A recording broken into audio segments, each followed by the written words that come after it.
Welcome to the Buccaneers Observer. This is Ralph Phillips. I'm Molly Bay. Today's December 30th. We just went over this. I said December 30th. She said, no, it's November. I said, oh, okay, November.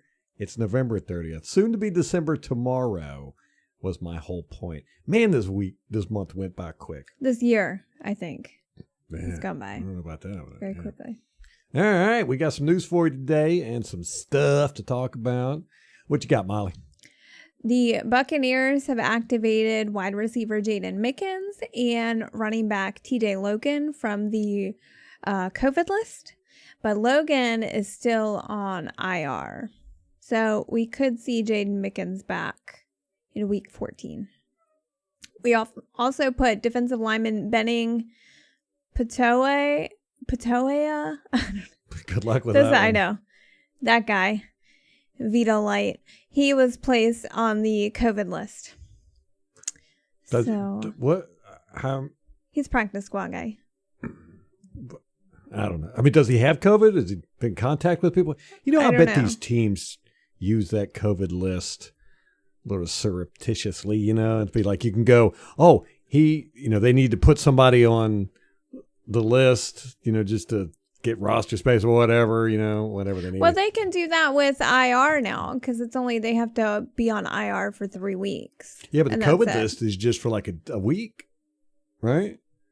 Or it's not a long-term thing. You can just put them on there and then bring them back. But I wonder how many teams are just going, he was in close contact with somebody, so we're going to put him on the COVID list. So you don't have to take up a practice squad spot, a roster spot. Don't have to put him on injured reserve. But, these NFL teams, they wouldn't do that. No. Nobody cheats in this league. I don't think so. In the whole history of this league, it's the only professional sports league where there has never been a referee scandal, a referee cheating scandal. It's amazing, and it's a testament to how awesome our referees are. I think it's a testament they've been hiding something. They're very good at covering their tracks. Yeah. All right, what else you got?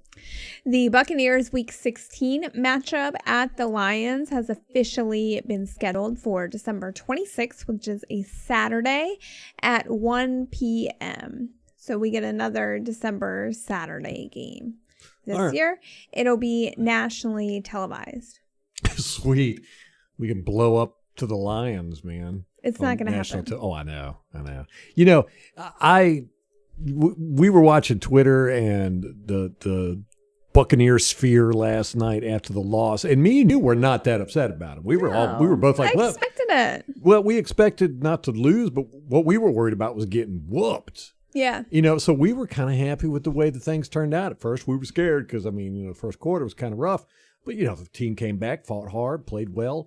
We played the Super Bowl champions, who are probably, I think, the best team in the league. Absolutely. And, went toe-to-toe with them. We were down by 3 and had a chance at the end. But, man, the doom and gloom from the Buccaneers sphere, you would think that we just played the Detroit Lions on national TV and lost and, are out of the playoffs. I know. It is very so strange. Weird to me, but I think it's just that time of year when Bucs Nation starts talking about firing coaches. I mean, it's happened every single year since I've been a fan, 10 years. Yep. So it's a habit now. I think so. I think it just naturally falls into that. Fire the coaches. We can't help ourselves, I think. Yeah, firing the coaches helped with Raheem Morris, and it helped with Greg Schiano, and it helped with Lovie Smith, and it helped with Dirk Cutter. And, so, of course, firing Bruce Arians now. It's just, why wouldn't we? Yeah, totally. Because we've never heard the story before where we've got so much talent. We have playoff caliber talent, but the coach just isn't taking it across the line. Let's plug in a new coach, and it'll definitely work. Every single coach that's been fired, that's been said. Okay, but you know what? I can see why people feel that way because didn't that happen with Dungy? Oh, yeah. Yeah, right. But that's the exception, not the rule. But people think it's the rule. Right. Yeah, it worked for us once, so now it's the go-to, I guess. Yeah. But I don't know. I'm very kind of discouraged. One of the reasons why we started this podcast is to have a more positive and informed fan base, because we felt like the media just pushes the fan base into such a negative space, and they're very misinformed. I mean, like with Tony Romo, everybody was bragging about how Tony Romo was saying true stuff last night. There was a lot of stuff he said that was wrong. And, I was thinking about doing a video and just pointing out some of the stuff. Yeah, we should do a fact check. Check. Hold him accountable for it. So, being positive and well-informed would let you look at this and go, hey, it's good. We would have to implode to not make the playoffs. So, for my calculations, if we win 2 more games, we're basically a shoo-in. We win 2 more of the last 4. Everybody else has got 5 games left. There's only 3 teams that can really take our spot. The Bears, the Vikings, and the 49ers, they're all at 5 and 6. If they all win out, then, they'll be 10 and 6. If we win 2, we'll be 9 and 6 or 9 and 7. But if we win 3, we'll be 10 and 6. We got this. The Bears and the Vikings end up playing each other, so they can't win out. One of them can. But, chances are pretty good. None of them are going to win out. So, we've got a really good shot at just winning 2 games, and we're in 2 of the last 4, and we're in. So this doom and gloom, I just don't get it. Don't get it.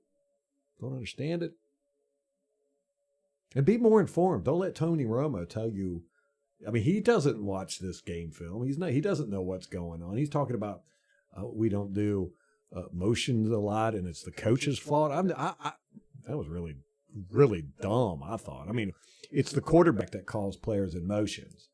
If you watch our games on game film, we do motions a lot. Brady's been playing for 20 years. He really doesn't need to put players in motion to see what the defense is going to be doing. He kind of already knows. He's seen quite a few defenses in his time. I know. So I don't know. I found a lot of it very strange that happened last night. More so with the announcers and then with the fan base's reaction. A lot of firing BA. It's weird. It's a weird reaction to me. I think it's just that time of year. But then the media, too. We're actually a little late this year because I think normally it happens end of October. Right. First week of November, we're talking about firing our coaches. But the Buccaneers media is on this train, too. They're really pushing a lot of the, there's this issue, there's that issue, and I'm just like, what in the world are y'all? This media has been around through all this crap for the past decade, for the most part. They're all pretty much, about a decade old. And, they're all doom and gloom. I don't know, maybe it's habit. But we're going to the playoffs this year.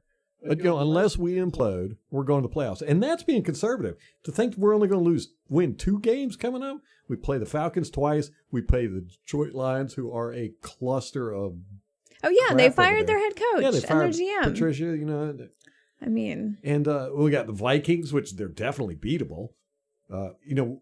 We have done very well this year with beating the teams we're supposed to beat. We've only lost to the top teams in the league. The Bears, you could say, we shouldn't have lost to them, but, we've lost to the Saints twice, which they're a premier elite team. We lost to Kansas City. They're a premier elite team. We lost to the Rams. They're a premier elite team.